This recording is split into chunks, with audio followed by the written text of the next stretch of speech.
સીતારામ. તો આપણે આવી ગયા છીએ વાડીએ અને અત્યારે રિંગદાર ચાલુ છે પાછળ આપણી.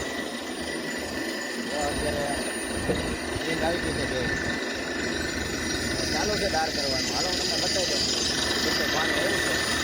70 ફૂટા ધડાકા બોલાવો કંઈ ઘટે નહીં એવું પાણી. જો તો રિંગ ચાલુ થઈ ગઈ છે કમ્પ્લીટ અને 70 ફૂટે પાણી આવવા માંડ્યું છે અત્યારે. તો આગળ આપણે જોવું કેટલું પાણી આવે છે અને કેવું આવે છે. તો જો બે ગાડી પડી છે સામે અત્યારે પાણી ચાલુ છે કમ્પ્લીટ. તો આપણે બધાને એક બધી નજર રાખવાની છે કેવું આવે છે પાણી. પછી મને કોમેન્ટ કરી દે કેવું પાણી આવ્યું. કેમ કે જો અત્યારે વાગ્યા છે બપોરના 11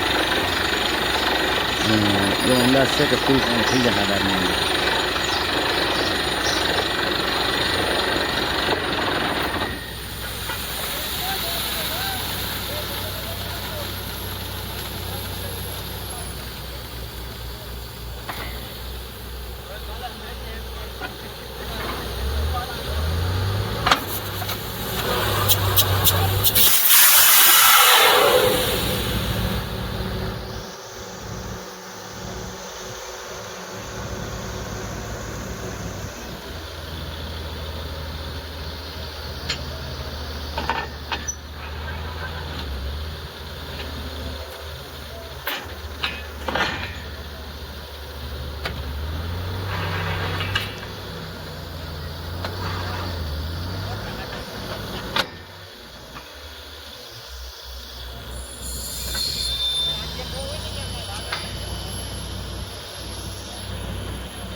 તો હાલો જય રામા પીર. જો હવે ફૂલ પાણી થઈ ગયું છે અને રીંગવાળો પાડે છે ના કે હવે ગાડી આવી.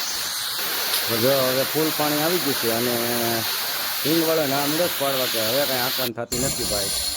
હવે પૂરું હવે કાઢી લેવાની થાય છે રીંગ કેમ કે પાણી થઈ ગયું છે ફૂલ અને સુસવાટા મારવા મળ્યું છે. જોઈ લો તમે રામાબીરની દૈયા થઈ ગયું છે.